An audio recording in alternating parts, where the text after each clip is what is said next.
literally 90% of you guys are going to click off within the first 30 seconds. If you just give me 1 minute to yap for a second, I could show you how I became successful at this one little thing for this period of time.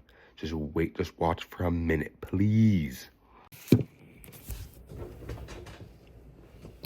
All right, so back in the early summer of 2024, I uploaded a video titled, "I am currently a profitable teenage day trader!" exclamation point. Since then, I've changed my investing strategy. I'm sort of focused more towards safer investments rather than trading. I didn't necessarily enjoy trading as much now. It could be because of time zones. I've moved back home over to the West Coast, and because of time zones, I've stopped trading as much. But my success has not dissipated.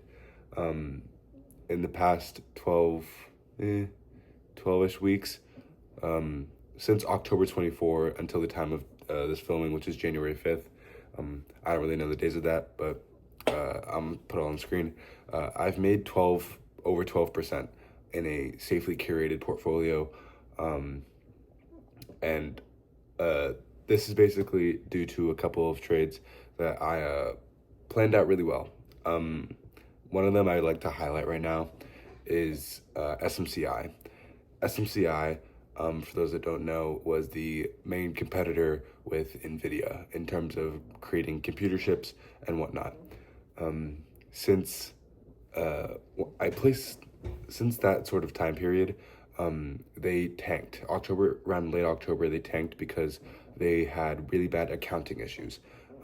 Their head accounting resigned from SMCI, and then following that, they had a lot of investigations for fraudulent accounting. Numbers weren't adding up. Following that, they were almost delisted from the NASDAQ, which is one of the major reasons why people would sell a stock and drop the price, is because, oh my gosh, this company could fall and die. And what happens with this is it creates an opportunity that most people don't really realize because they're so scared. I saw this whole entire SMCI accounting fandango get delisted from the NASDAQ thing as one of the best places and opportunities to buy. I'm just going to show a chart right here. I bought my first couple shares at $28 a share, and then it further dropped down to 23, and from there I bought even more. I bought even more because when I first initially guessed the rebound price, I guessed the rebound price somewhere around $40-ish a share. I thought that was fair, seeing that that was kind of the high before their stock initially tanked after the accountant resigned. So I thought, hey, once we can reach back a level where we are familiar with the prices and we're not scared of the whole entire accounting thing, then it's a good spot to sell, because I, from there, don't know where to judge price. So what did I do? I did something that most people aren't going to do, is when their portfolio drops nearly 30%. And that is being patient. I was patient. On my trading view, I set an alert for when it reaches 35, then I'm going to take a look at it again. And literally a week later, after I bought more shares at $23, they were already above 30. It eventually got up to $44 a share, I want to say. I was up literally 100% on my position. When you make a portfolio stock choice that you deemed as a safe investment because of fundamental reasoning, and you made 100%, that's basically GameStop money. That's basically AMC money. But I decided to, I didn't really set a stop loss. I set a psychological level at 40. If it gets below 40, I'll just sell. Turning an average price of around $25 a share into 40 is quite insane. Obviously, what are you going to look at that? You see the numbers. Oh my gosh, no, that's like a 75% win. How did you only make 12% in that short period of time? It's because I'm not done with my money. I'm not not putting 20% of my whole entire open floating cash into one position, because that's stupid. You shouldn't do that. No one should do that. the only people that should do that are heavily risky traders who are basically gambling. What was I doing back in early summer? Practically gambling. I was having fun. I was learning about the market. Who cares? I was young, dumb, and stupid. I'm still young and dumb and stupid. I might look back in a couple months and think this video is me literally incriminating myself on my own, like freaking bankruptcy. But yeah, I just wanted to keep this in. I'm currently about to enter, it's Sunday right now, so I'm going to enter a position on Monday into a similar type of position. I'm not entering this position based on a fundamental crisis being a buying power, but this is more of a technical opportunity based on company historical performance and future opportunities with new changes in American governing and things like that. I've made videos in the past on what stocks I think are going to perform well in this new administration. And so this stock, I think, is one of them, but it is also a technically, when you look at the charts, you open up its trading view, it looks really good.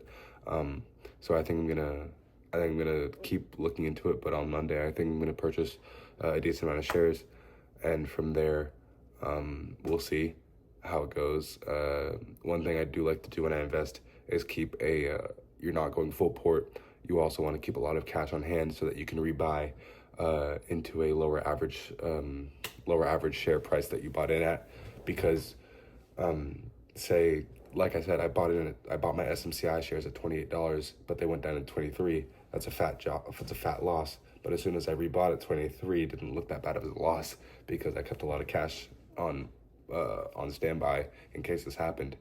And I'm gonna do the same thing with this.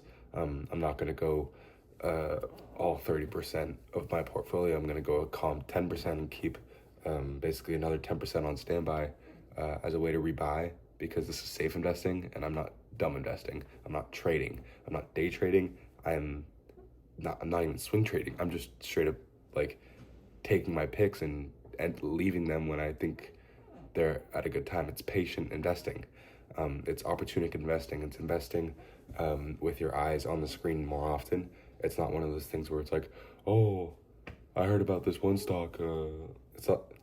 It's not one of those things where your taxi driver says, oh, I think the stock's gonna go up, because when the taxi driver says to buy, that's when you sell. So I just wanted to make this video to talk about why I'm not really making many day trading videos, because I know that a large portion of my subscribers and audience came from that one day trading video, because it's currently my most viewed video. I got like 60 subscribers from that video. But yeah, that's kind of why I'm not doing what I'm doing right now. I'm really enjoying this sort of patient, passive investing. I'm also doing things outside of YouTube. For those that don't know, I'm a 19-year-old. I worked 19-year-old jobs. I worked as a dishwasher. I worked as a cook. I worked as a Starbucks barista. I'm currently in the middle of changing jobs right now. I'm going to be serving at one of the restaurants that I used to work at and make more money. So hopefully I can turn that into more investing opportunities for me, and we'll see what the future has for me in YouTube. But until then, I'll keep you guys updated on another one of these sort of just me talking videos. And yeah, if this video does as well as my last video that I did like this, then we'll see what happens. But currently at 170 something subscribers, so nearing 200, so that's cool.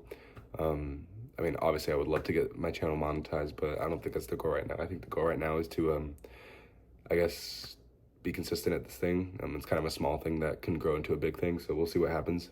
But until then, I'll see you in the next video, and don't gamble.